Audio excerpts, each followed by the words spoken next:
Okay, I promised to do a basic gemming video for everybody. I'm not an expert, obviously. I've just done this for many years, so I hope that you can get something from this tutorial. So what you're going to need is gem tack. I always empty it into a small pin-headed bottle because I find it much easier to work with that way. Also, I use a wax pencil for picking the gems up.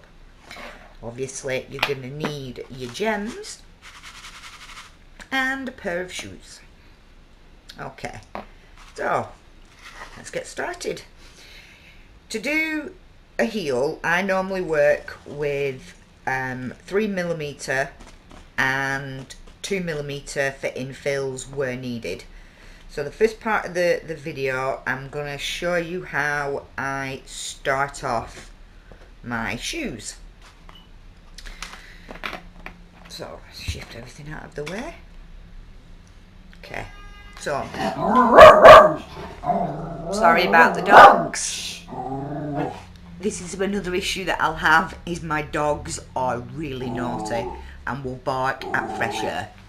So anyway, as I was saying, whenever I do a heel, I always start by edging around the top, down the sides, and the bottom, and down the other side. And what I do is I just squeeze a small amount onto the shoe, and then with my wax pencil, I just pick the gems up and pop them on.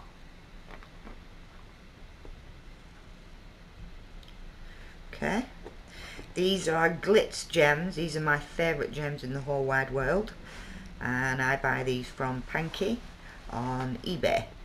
The links are actually on our Bling page, so if you need to find a link to his store, pop onto our Bling page and it'll be nice and easy for you to find. Okay, so it's as simple as that when you add in your gems, nice and easy. Okay, so as you can see, just here in the corner there's a tiny little gap. Sometimes they flush right up to the edge, sometimes they don't. That's just down to the way the shoes are made. So what I would do is use one of my smaller, and when I say smaller, I mean smaller gems, and I would just take one of those and pop it in the corner. You don't want to press your gems down.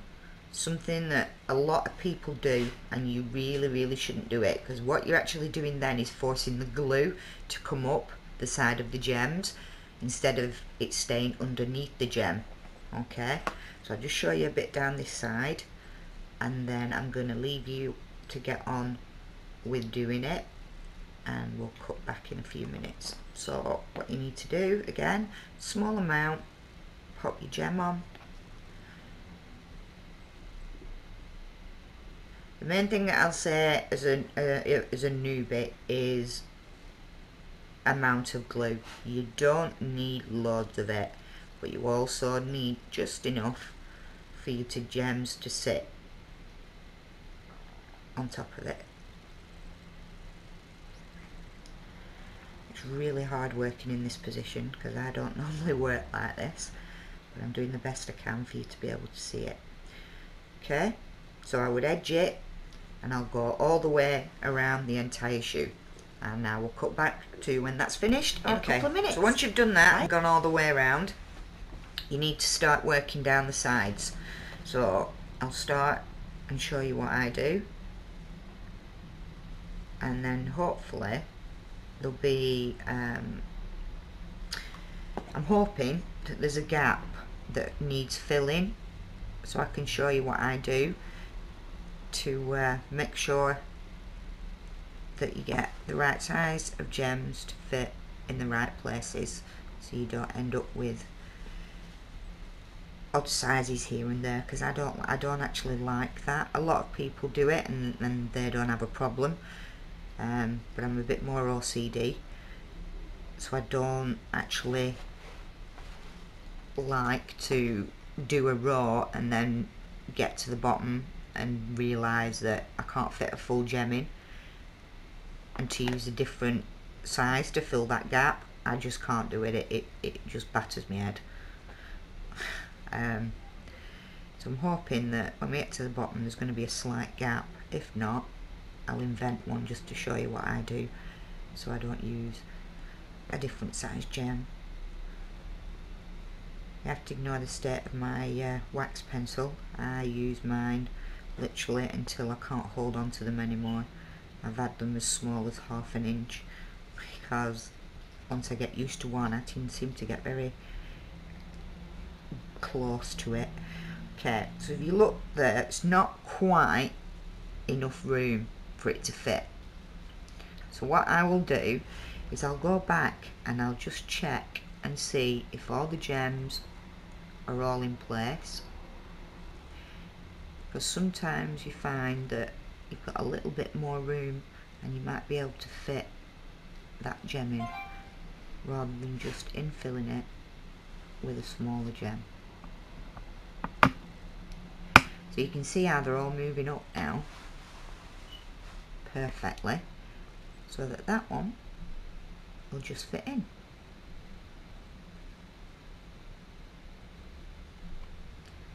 Yep.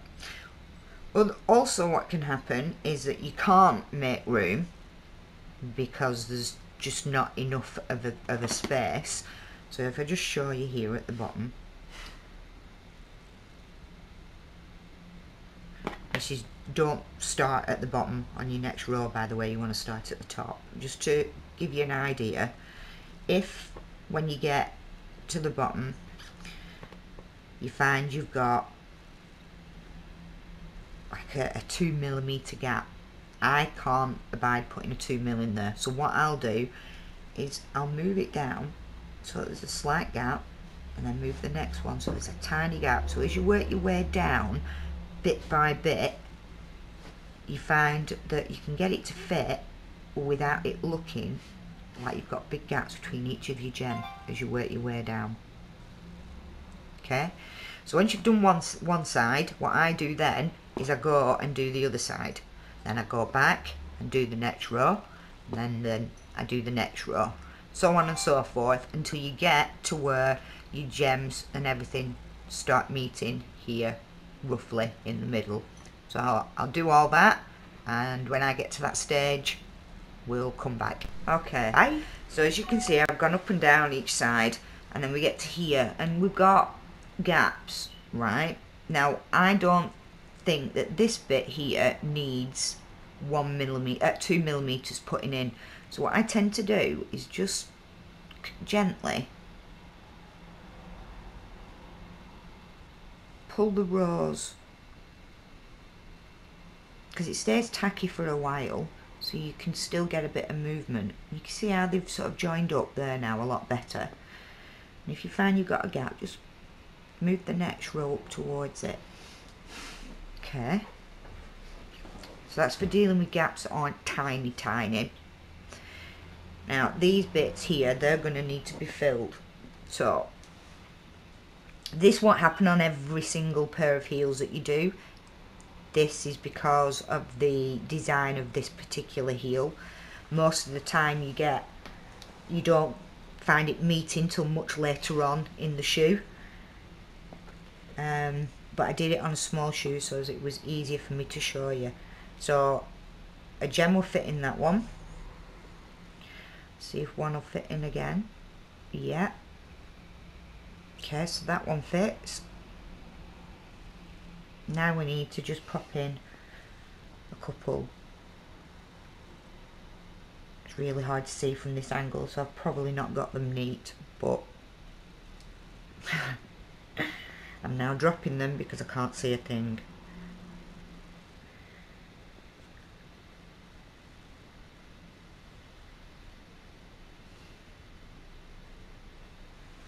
Okay, so you get the idea on there. So what you need to do, excuse me taking it out of frame just so I can see where I am to make sure it's neat. Okay, so what you'll need to do is start coming down again. So you'll just follow your lines and you'll get so far down. I'll show you on this line, I'll do this row. I'm hoping that I'm still in focus and actually in frame.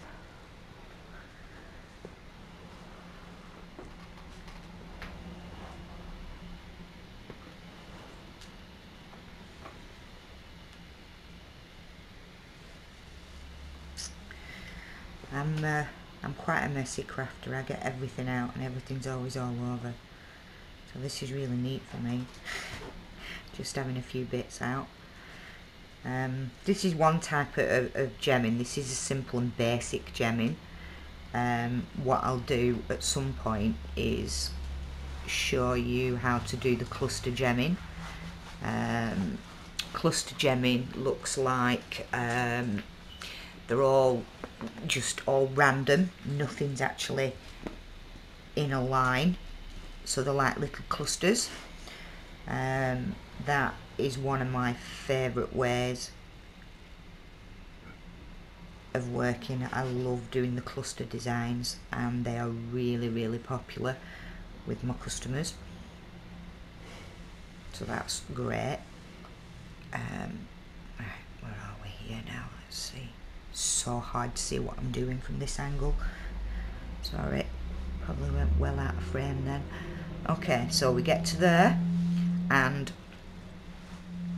yeah, I want that. So we get to there, and we've got a tiny space, so you just pop a little 2mm in. I hope that's in shot and you can see that. So what you'll do is you'll carry on doing that all the way and filling in just at the edge with a 2mm if it's needed. I'll just show you what I mean by cluster. This is a cluster shoe. You can see, or you can actually see on the shoe, that this part here is all done in rows like I'm showing you on the shoe at the minute, but then the actual shoe itself is all done with clusters. And I love doing it this way. I don't know if you can actually catch the sparkle on these gems as well, because these are like my favourite. Always work with the glitz gems if I can, because I just love them. And they're just white pearls and they're all of different sizes, so you get the nice cluster effect.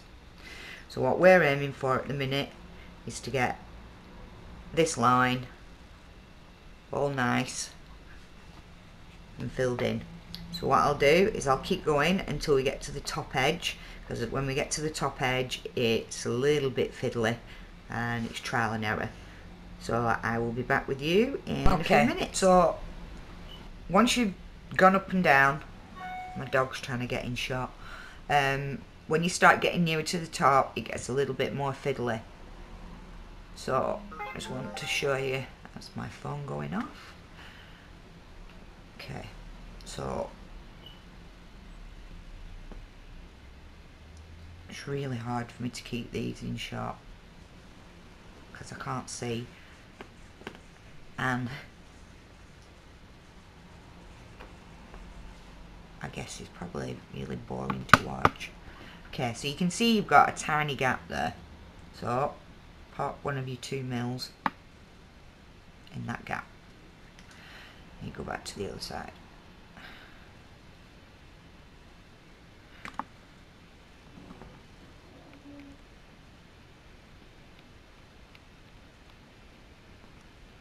And what I'm gonna do as well, just give you a few tips. When you sharpen your pencil, just rub it so that you can get a flat end, because you don't want it pointed because it won't pick them up.